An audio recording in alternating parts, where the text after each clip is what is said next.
In the dark depths of the ocean, where superpowers test their might and resolve, an event unfolded that shocked the world. A collision between two giants of the sea, a U.S. Navy aircraft carrier and a Russian nuclear submarine. What led to this terrifying encounter? What are the implications of such a catastrophic event? Today, we unravel the mystery behind this maritime disaster that has set global tensions ablaze. On a seemingly routine patrol in the volatile waters of the North Atlantic, a U.S. Navy aircraft carrier, one of the largest and most formidable vessels in the world, found itself on a collision course with an unseen enemy lurking beneath the waves. The Russian nuclear submarine, a silent predator designed for stealth and destruction, was on a covert mission that, until that moment, had gone undetected by NATO forces. The exact circumstances of how these two behemoths of the sea collided remain shrouded in secrecy, but experts have pieced together a plausible scenario. The collision occurred in the dead of night, in treacherous conditions where visibility was low and tensions were high.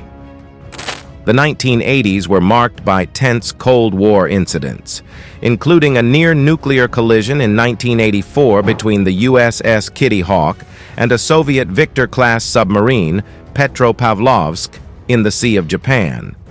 The Soviet sub, likely gathering intelligence during U.S.-South Korean naval exercises, collided with the Kitty Hawk while surfacing. The incident, only declassified in 2017, raised fears of nuclear escalation. Today, as the U.S. faces a tripolar competition with China and Russia, the risk of similar incidents leading to conflict has increased, especially as Cold War-era safeguards have eroded or disappeared. 1984, Cold War near miss. USS Kitty Hawk collides with Soviet sub. The 1980s was one of the most decisive decades in recent history. The Cold War was in its fourth decade, and, according to some historians, that struggle was at its most tense. The world existed on a nuclear hair trigger, and the two superpowers tested each other as they never had before. From nuclear near misses to tense standoffs at sea and in the air, the Cold War was very hot. The pop culture of the era was chock full of end-of-world-type scenarios. Great power conflict was on the mind. Close calls and near misses with advanced military platforms defined the decade. A near-nuclear incident. One such incident occurred in 1984. It involved the USS Kitty Hawk, one of America's supercarriers, and a Soviet Victor-class attack submarine known as Petropavlovsk. The incident took place about 150 miles east of South Korea during joint naval exercises with South Korean forces. Kitty Hawk was accompanied by 8 escorts when, suddenly, the great carrier ran over the stern of the submarine as it was surfacing, according to a UPI report from the time. Given the kind of naval exercises occurring between the U.S. and South Korean navies, it is likely Petropavlovsk was shadowing the warships in order to gather intelligence on U.S. naval capabilities. Reports from the time indicate Kitty Hawk's crew was aware of the threat of a Soviet submarine shadowing their flotilla. The crew claimed they were traveling in the Sea of Japan at 15 knots with navigation lights on. In other words, they were following the agreed-upon international rules governing safe seamanship on the high seas. The Soviet sub-crew, meanwhile, was intent on playing a game of cat and mouse with the American flotilla, specifically with Kitty Hawk. The U.S. Navy concluded that the Soviets were trying to test U.S. anti-submarine devices.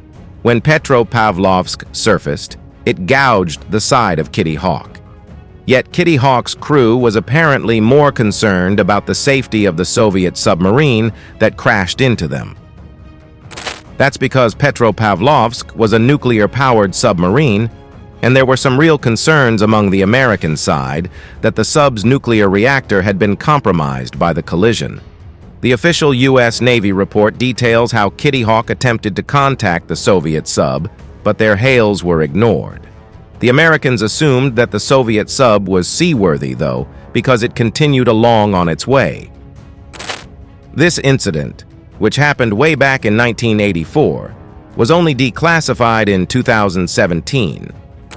At the time, there were systems in place meant to mitigate the threat of unintended nuclear escalation. Today, the United States faces a tripolar competition between itself, the People's Republic of China, and the Russian Federation. Given the strategic importance of the North Atlantic, both U.S. and Russian forces operate in close proximity, often playing a dangerous game of cat and mouse. The collision between the aircraft carrier and the submarine is a stark reminder of the high stakes involved in these naval operations. The impact was devastating. Both vessels sustained significant damage, though the true extent of the damage remains classified. The U.S. Navy quickly launched a search and rescue operation, fearing the worst: the potential release of nuclear material from the submarine's reactors or the carrier's nuclear-powered engines. As dawn broke, the severity of the situation became clear. The collision had triggered an international incident, with both the United States and Russia scrambling to manage the fallout. Diplomatic channels were immediately activated, with top officials from both nations engaged in tense negotiations to prevent the situation from escalating into a full-blown military conflict. The world held its breath as the two nuclear powers navigated this precarious moment. The collision had exposed the fragility of peace in a world bristling with advanced weaponry and competing interests. Would cooler heads prevail, or was this a prelude to something far more dangerous? The collision in the North Atlantic had far-reaching implications. It sent shockwaves through international relations, with allies and adversaries alike reassessing their strategic positions. NATO held emergency meetings, while Russia put its military on high alert. The incident also sparked a broader debate about the risks of nuclear-powered vessels operating in close quarters in the world's oceans. This collision has underscored the need for clearer communication channels and de-escalation protocols between nuclear powers. The risks of a miscalculation are simply too high when nuclear assets are involved. As with any high-profile incident involving military forces, theories and speculations abound.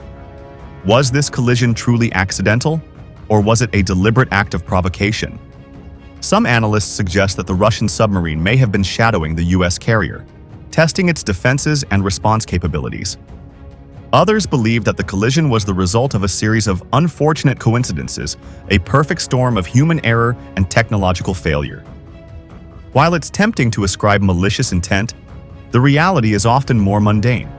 Accidents happen, even in the best regulated militaries. But the key takeaway here is that such incidents can rapidly spiral out of control if not managed properly. The collision between the U.S. Navy aircraft carrier and the Russian nuclear submarine is a stark reminder of the perils that come with military posturing and the ever-present danger of miscalculation.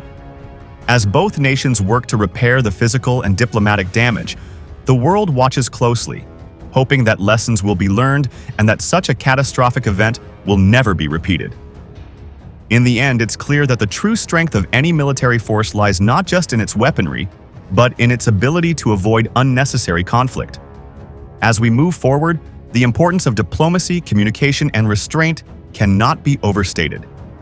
Thank you for joining us on this deep dive into one of the most shocking maritime incidents in recent history.